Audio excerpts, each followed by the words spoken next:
Imagine for a second, you're standing on a single piece of land. A pretty small island, really. Mm-hmm. And if you dig down, you're not just finding dirt. You're finding the footprints of Stone Age hunters, then the mosaic floors of Roman villas. The rusty swords of Viking raiders. Right. And then the foundations of the factories that literally started the Industrial Revolution.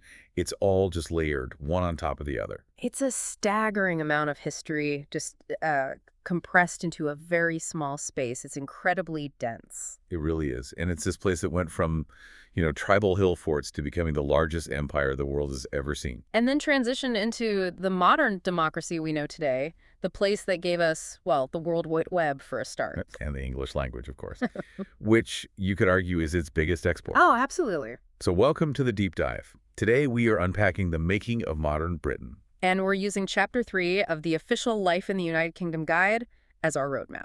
Now, I know what you might be thinking. Official handbook. It sounds a bit dry, but this is essentially the source code for British identity. Well, that's a great way of putting it. We're not just here to memorize dates. We're trying to connect the dots. Exactly.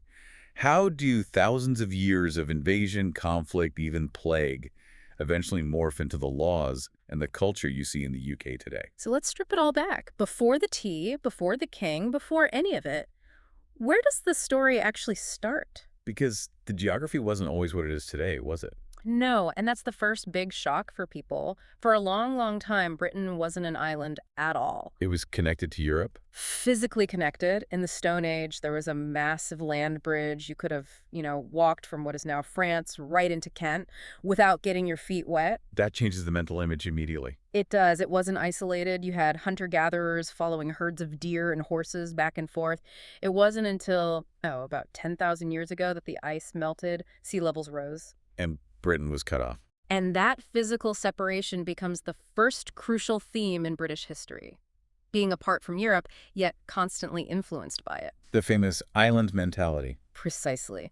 So once the water rose, the first farmers arrive around 6,000 years ago.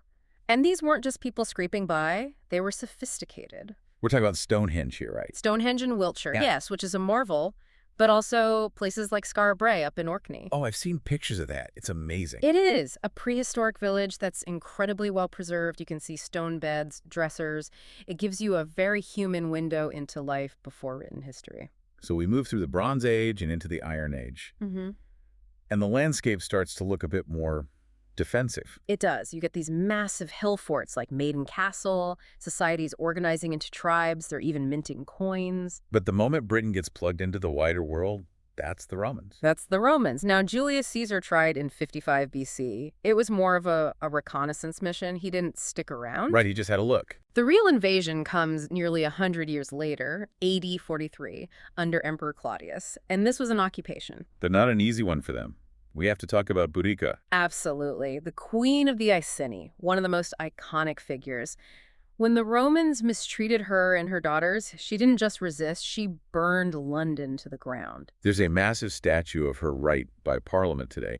It's kind of ironic, a symbol of resistance to an empire in the heart of what became one. It is ironic. The Romans did eventually defeat her, but they couldn't conquer everyone. If you go north, you hit Hadrian's Wall. Which was a hard border. A hard border built to keep out the Picts, the ancestors of the Scottish people. So the Romans stay for about 400 years. Which is a huge amount of time. They left a real mark. A permanent mark, roads we still drive on, the first structure of law, early Christianity.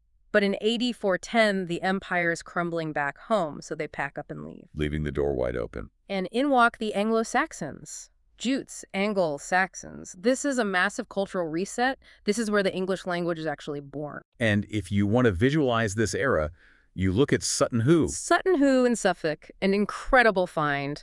A king buried inside a ship filled with treasure. It's very Beowulf. But they weren't the only ones, all right? Not by a long shot. AD 789, the Vikings show up. And at first, they're just terrifying. Raiding, looting. But eventually they start to settle. Creating the Danelaw. Yes, in the east and north of England, where Viking law ruled. But this pressure had a weird side effect. It forced the local tribes to team up. Crisis creates unity. Correct. King Alfred the Great united the Anglo-Saxon kingdoms.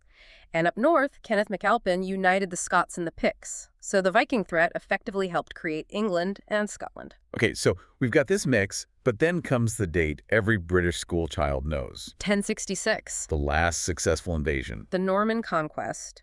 William, the Duke of Normandy, defeats King Harold at the Battle of Hastings. Poor Harold. Arrow to the eye, as the story goes. A nasty way to go, and this is a seismic shift. The entire ruling class is replaced by French-speaking Normans. And this is where the language gets so fascinating. It's a class distinction baked right into our vocabulary.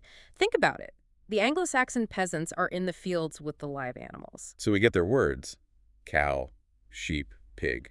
But the Norman nobles are at the banquet eating the meat, so we get their French words for the food. Beef, mutton, pork. That is mind-blowing. Every time you order a burger, you're reenacting the Norman conquest. In a small way, yes. And William also wanted total control. He sent clerks everywhere to count every person, every pig. The Doomsday Book. A complete inventory of his new kingdom. An audit of the entire country. He wanted to know exactly what he owned. So the Normans are in charge. But kings, well, they want absolute power. And the nobles start to push back. Which leads us to 1215. King John, a very unpopular king. The nobles corner him and force him to sign the Magna Carta, the Great Charter. Why is this old piece of parchment so important? Why should we care? Because it changed the rules of the game. Before this, the king's word was law. After Magna Carta, even the king was subject to the law.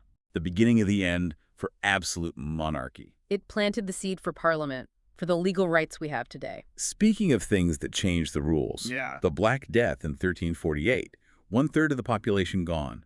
But the source says this, actually, helped the survivors. It's grim economics, but yes. Suddenly, labor was scarce. If you were a peasant who survived, you were valuable, you could demand higher wages. It broke the back of the feudal system. A plague leads to pay rises. Wow. History is strange. Fast forward to the Tudors. Henry VIII. His break from Rome was a geopolitical earthquake, wasn't it? It was the Brexit of the 16th century. To get his divorce, Henry broke away from the Catholic Church, created the Church of England, and put himself at the head. Which his daughter, Elizabeth I, had to manage. And she was a genius at it. Reigned for 45 years, balanced the religious tensions, defeated the Spanish Armada in 1588. And oversaw this cultural explosion. Shakespeare, the Globe Theater. It was a golden age of confidence. But that confidence crashes headlong into the Stuarts. Charles I. He didn't seem to get the memo about the Magna Carta. He believed in the divine right of kings. He thought God appointed him, so Parliament was just an annoyance. Parliament disagreed. This led to the Civil War. And it ends with the king on trial and executed in 1649. They cut off his head. Shocking to the entire world. For 11 years, Britain was a republic, the Commonwealth under Oliver Cromwell. But it was essentially a military dictatorship. Yeah. Not a fun time. So when he died, people wanted the king back. Exactly. The Restoration in 1660 brings back Charles II, but the tension is still there. It's finally resolved in 1688 with the Glorious Revolution. William of Orange is invited to take the throne, but with a contract. The Bill of Rights. And this is the moment. This is where the modern system gets locked in. Constitutional monarchy. The king cannot raise taxes or run the courts without Parliament. So moving into the 18th century, 1707, the Act of Union. This creates the Kingdom of Great Britain. Scotland unites with England and Wales, though it keeps its own legal and religious systems. And that new kingdom was about to change the entire world, the Industrial Revolution. Britain was the Silicon Valley of its day. But instead of computer chips, it was steam. Steam engines, textile factories, railways. The source is quite honest about the dark side of this, though. It certainly is. Working conditions were brutal. Children working in mines, in mills. It was dangerous. But at the same time, you have the Enlightenment. Thinkers like Adam Smith rewriting economics. But we also have to talk about what was fueling a lot of this new wealth. Yes. The empire and the slave trade. The source material is explicit. British commercial expansion relied heavily on slavery. It's a stain on the history that built so much of the wealth of the time. But the guide also mentions the movement to stop it. And that's a crucial part of the story, too. The Quakers and William Wilberforce led the first major human rights campaign. They petitioned Parliament relentlessly until the slave trade was banned in 1807. So it's complex legacy. A nation that industrialized the trade, but also the first major power to ban it. Very complex. Which leads us into the Victorian age. Queen Victoria. The empire is at its peak. But at home, the fight is for the vote. Suffragettes. Emmeline Pankhurst and her movement. They realized asking politely wasn't working.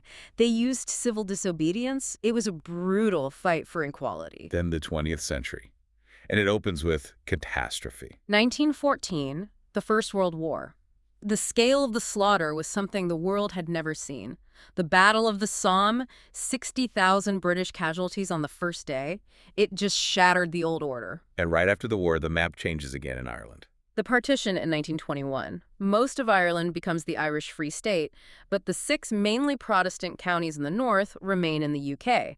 And this is crucial for understanding the conflict known as the Troubles later on. Then, barely 20 years later, we're back at war. And Britain needs a leader. Winston Churchill steps up. Blood, toil, tears, and sweat. He really understood the power of language. During the darkest moments, Dunkirk, the Blitz, he kept the nation's morale from collapsing. But here's the twist. 1945, they win the war and the British people vote him out. It always shocks people. But they were exhausted and broke. They didn't want a war leader. They wanted a peace builder. The Labour government, under Clement Attlee, came in with a radical plan. The welfare state. The birth of the NHS. 1948, Aneurin Bevan launches the National Health Service. Healthcare free at the point of use. It redefined the contract between the citizen and the state. And the population itself was changing. Reconstruction needed labor. So the government invited workers from Ireland, Europe, and the Caribbean and South Asia.